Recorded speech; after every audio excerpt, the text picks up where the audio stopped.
SSF Vayalathur division സാഹിത്യോത്സവത്തിന് തുടക്കമായി. MLA PK Nawaz പരിപാടി ഉദ്ഘാടനം ചെയ്തു. PK നവാസ് MLA ഉദ്ഘാടനം ചെയ്തു. സാഹിത്യോത്സവ സ്വാഗത സംഘം ചെയർമാൻ സയ്യിദ് സക്കരിയ ജിലാനി പതാക ഉയർത്തി. SJM മലപ്പുറം വെസ്റ്റ് ജില്ലാ പ്രസിഡന്റ് KPH തങ്ങൾ കാവന്നൂർ പ്രാരംഭ പ്രാർത്ഥന നിർവഹിച്ചു. ഉദ്ഘാടന ചടങ്ങിൽ മലയാളം യൂണിവേഴ്സിറ്റി പ്രൊഫസർ രതീഷ് ശങ്കരൻ മുഖ്യാതിഥിയായി. SSF Kerala general secretary doctor Aboobacker പ്രമേയ പ്രഭാഷണം നടത്തി.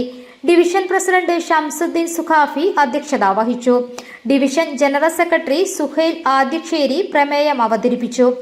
SSF മലപ്പുറം വെസ്റ്റ് ജില്ലാ general secretary Afzal PT, secretary Jasir Vengara, Kerala Muslim Jamaat Tanur zone general secretary Shakeer Ahsani Meenadathur, SYS Tanur zone general secretary Ibrahim Zuhri, Dileep Kumar, CK കുഞ്ഞാവ ഹാജി, റഫീഖ് വൈലത്തൂർ, ഷംസീർ ബാബു, ഒലിയിൽ അലവി, ഹൈദ്രൂസ് മാസ്റ്റർ തുടങ്ങിയവർ സംബന്ധിച്ചു. പൊന്മുണ്ടം GHSS സ്കൂൾ കെട്ടിട നിർമ്മാണവുമായി ബന്ധപ്പെട്ട് MLAക്ക് നിവേദനം സമർപ്പിച്ചു.